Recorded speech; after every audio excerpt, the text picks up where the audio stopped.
China's cover-up is an old story, a story we've told at length. So why is it a cover story tonight? Because the layers continue to be lifted and each unveiling is more shocking. Here is the latest. China is branding its coronavirus victims as martyrs. They're not dead, they're martyred. And now it is going after their families. The families of the dead, they are the new targets of the Chinese state. It started with some questions. The people of Wuhan were the ones asking these questions. They wanted to know who was responsible for the death of their loved ones. They wanted to know the truth of this outbreak. They wanted to know the extent of Beijing's mismanagement. Tonight on Gravitas, we bring you a first-hand account from Wuhan.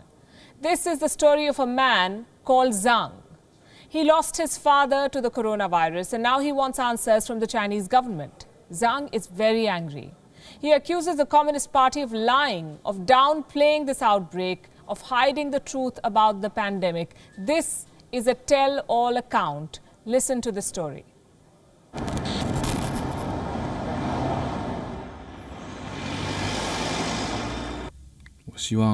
I hope these officials who covered up reports at the start and these experts who told lies can be punished.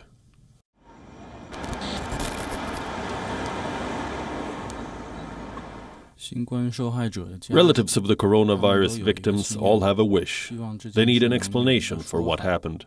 They hope the people who created this disaster at the start, these officials or these experts, they hope they can be punished. Otherwise, there's no way to give an explanation to the relatives of the dead.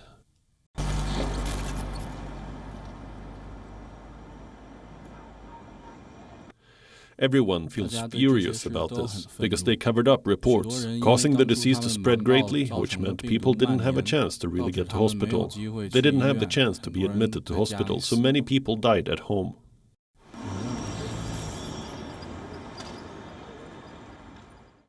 If I had known about the viral outbreak in Wuhan, I would definitely not have brought my father back here. Sending him here meant sending him to his death. I don't want to talk about this. When I think about it, I feel furious.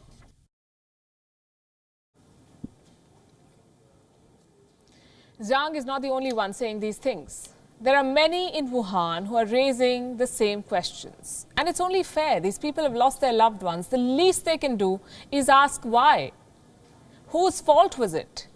A new report has come out. It says the people of Wuhan are angry with the Communist Party. They want accountability. And they want compensation. Essentially, they're saying what the whole world is saying: make China pay. To start with, people in Wuhan want an explanation from the government. But the government of China is in no mood to explain, never is.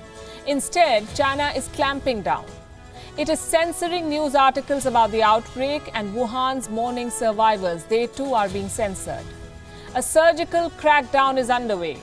Those who challenge the Communist Party narrative are being singled out. Some residents reached out to an activist. Their message was very simple: help me sue the Chinese government. That is what they wanted. This is from the people of Wuhan. They want to sue their government. They're demanding compensation. So these people reached out to an activist called Yan Zhangqing. But Chinese authorities soon caught up with them. They were silenced, just like the whistleblowers, just like the doctors and the journalists. Some of the people who wanted to sue the government were threatened by the police. Lawyers have been warned not to file a suit against the government in China.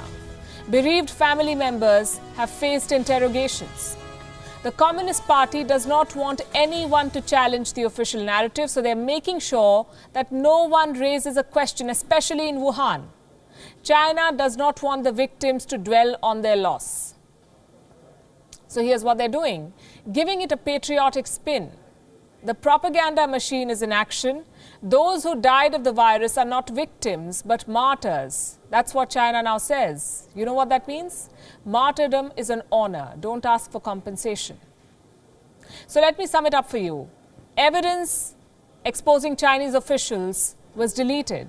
Whistleblowers were silenced. Critics were threatened. And now relatives of the dead are being coerced.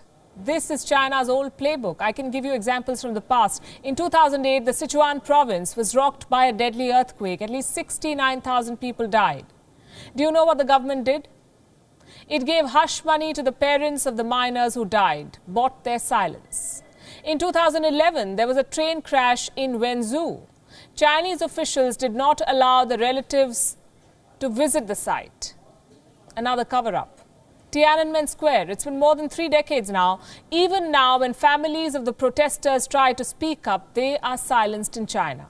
Silence, censorship, opacity and collective amnesia. These 4 terms perfectly describe China's response to the coronavirus outbreak. But the public anger is too strong this time.